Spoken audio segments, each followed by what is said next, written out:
fits. Very Heavy? quite heavy. So there are some disadvantages to crowns, but otherwise they're quite important things. Queen Elizabeth II has passed away at the age of 96. Her Majesty's 69-year reign as Queen of England made her the longest-serving monarch in British history and the oldest-serving head of state. She leaves behind an enduring legacy and a kingdom united in grief. Elizabeth Alexandra Mary was born on the 21st of April 1926, the first daughter of King George VI. Elizabeth, the eldest child of King George VI, or Prince Albert the Duke of York, was never supposed to be queen. Dad Prince Albert's family line had always been considered secondary to elder brother Edward's.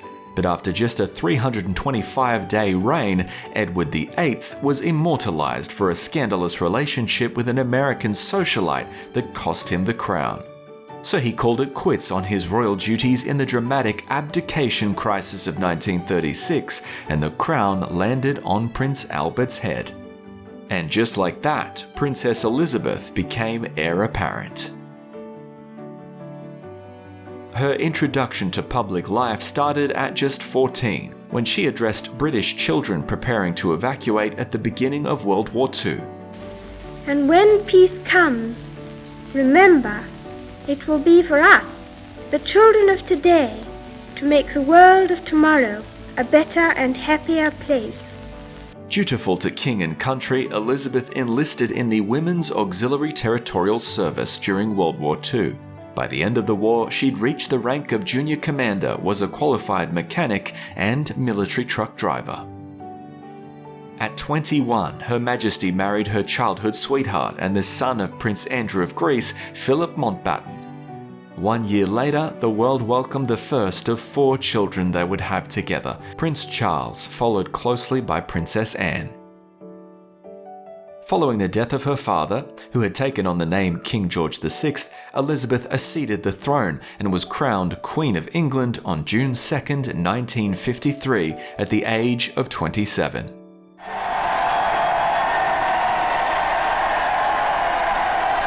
The very next year, Queen Elizabeth II became the first reigning monarch to visit Australia, bringing the nation to a standstill when she sailed into Sydney Harbour.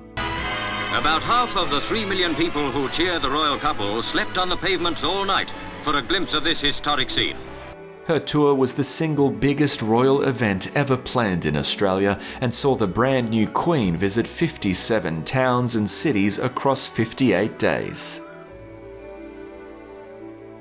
While the British Empire slowly shrunk in the 60s, Queen Elizabeth's family grew. She gave birth to Prince Andrew at the start of the decade and her fourth and final child, Prince Edward, in 1964. In 1981, the Queen gave her blessings to the heir to the throne, Prince Charles, and Lady Diana Spencer, in a widely televised royal wedding that brought renewed hope for the family. But instead, the 90s brought turmoil, starting with the Queen's Annus Horribilis.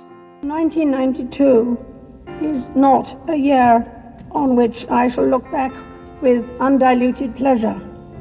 In 1992, her son Prince Andrew and his wife separated. Her daughter Princess Anne divorced her husband. Prince Charles formally separated from Diana, and a significant portion of Windsor Castle was destroyed by fire.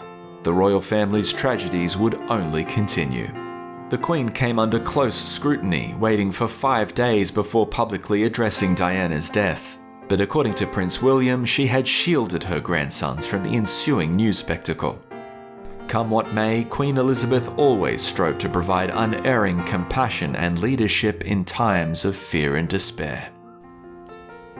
Many of you will know only too well from your own experience the grief that follows the death of a much-loved mother or sister.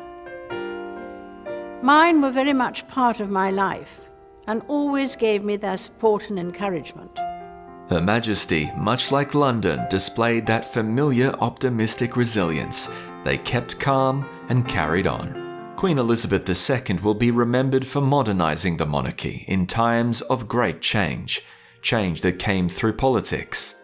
The government's priority has always been to secure the United Kingdom's departure from the European Union. My government will make further progress to tackle the gender pay gap and discrimination against people on the basis of their race, faith, gender, disability, or sexual orientation. Change from within the family itself. The decision that I have made for my wife and I to step back is not one I made lightly. I will always have the utmost respect for my grandmother, my Commander-in-Chief. And change that has reshaped our world as we know it. Together we are tackling this disease, and I want to reassure you that if we remain united and resolute, then we will overcome it. Through it all, Prince Philip remained by Her Majesty's side for 73 years until his death at the age of 99 in 2021.